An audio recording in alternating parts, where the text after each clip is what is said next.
Hi, Fergal here and welcome to A Frame of Mind. It's day 5 of the World Championship. Firstly, let's look at the matches that went on yesterday. John Higgins, the 4-time world champion, ended up beating David Grace 10-3, scoring very heavy, having 2 centuries in the 90 to finish the match off. David will be disappointed with how he played. However, coming into the qualifying, he had to win his first match to stay in the tour, so I'm sure he's happy enough with his week's work. Another match that started was the match between Joe Perry and Robert Milkins, of course delayed a day after Powdergate. Joe leads 7-2. I did predict Joe to win, however what I couldn't predict is that Robert would be so poor. The last year or so has been very consistent. I'm sure he's very disappointed with how he played yesterday, and therefore I see Joe winning and probably comfortably.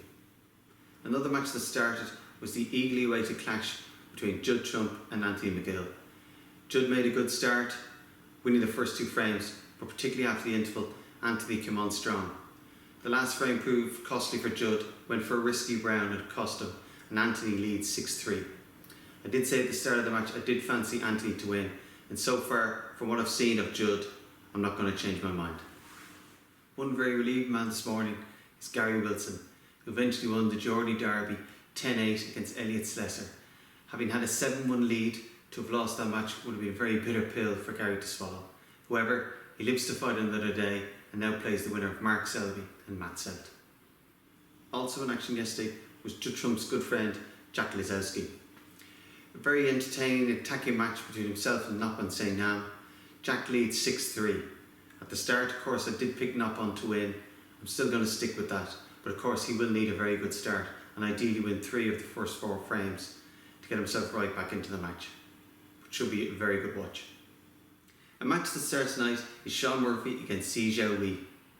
Of course, given the form Shaun is in, we have the Players' Championship and the Tour Championship. This represents a great opportunity for him to add to the world title he already won before, back in 2005. It will be interesting to see with Shaun though, whether his TV commitments does have a negative impact on him, and come the end of the 17 days, will his energy be lower? His opponent, Selby, is in great form, particularly in the qualifying, and a very good win against Jordan Brown to qualify. Shaun will be happy though that he is at least now a professional. Of course, as an amateur, he did beat Shaun 6-5 in the UK Championship. But I expect Shaun will get some level of revenge and win. This afternoon, 4-time world champion Mark Selby is up against Matthew Selt. Mark, this season, has come back into form.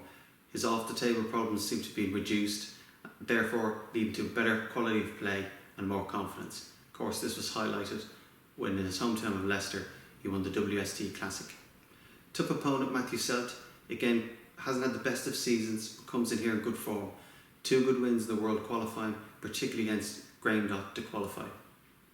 Matt has played in the Crucible 3 times before and has never won, and going back a few years, certainly on the main TV table, he said himself he struggled.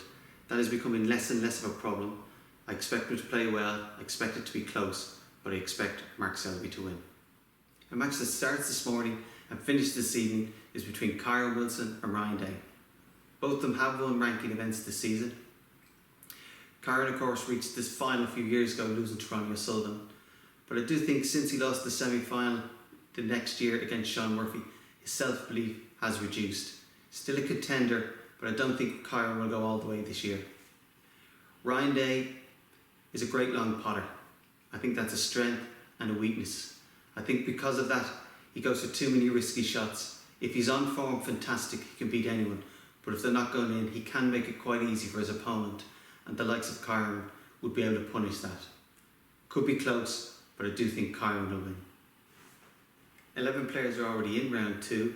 3 more will be decided today, and we'll discuss all the action tomorrow. See you then.